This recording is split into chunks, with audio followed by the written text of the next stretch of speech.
Pro-XRP legal expert Fred Rispoli has shared some expectations following Judge Annalisa Torres' order, where she officially dismissed the U.S. Securities and Exchange Commission's (SEC) claims against Ripple's executives Brad Garlinghouse and Chris Larsen. SEC can still bring claims against Ripple's executives.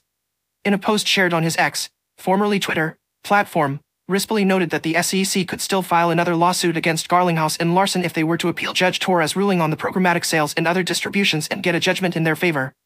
His assumption is based on the fact that the judge's latest order showed that the SEC only dismissed the claims against them with respect to the institutional sales, as the commission had alleged that both Garlinghouse and Larsen aided and abetted Ripple Labs in violating securities laws with respect to the crypto company's offers and sales of XRP. However, he stated that any action would only be restricted to the programmatic sales and other distributions since the dismissal with respect to the institutional sales was with prejudice, meaning a claim cannot be brought again regarding that particular matter. In July, Judge Torres also ruled that the institutional sales were investment contracts, which amounted to them being securities. In line with this, the SEC and Ripple will move to settle on the latter's violation of securities laws, with the firm expected to pay a particular amount as a fine for its violation of the act. Will the SEC appeal Judge's XRP decision?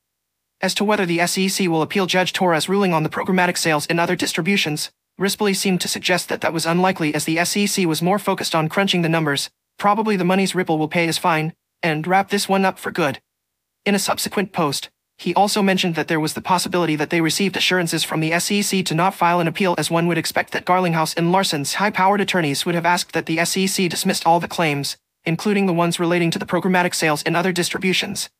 Interestingly, Rispoli had once predicted the likely outcome of this case, as he had stated that the SEC was unlikely to drag Ripple's executives through a trial and that they had only brought forward the claims against them in order to force Ripple into a weak settlement position. The SEC is also unlikely to appeal, going by Pro-XRP legal expert John Devon's comments when he suggested that the F-Gate saga may have forced the SEC into what Ripple's chief legal officer Stuart Aldrody has described as a surrender.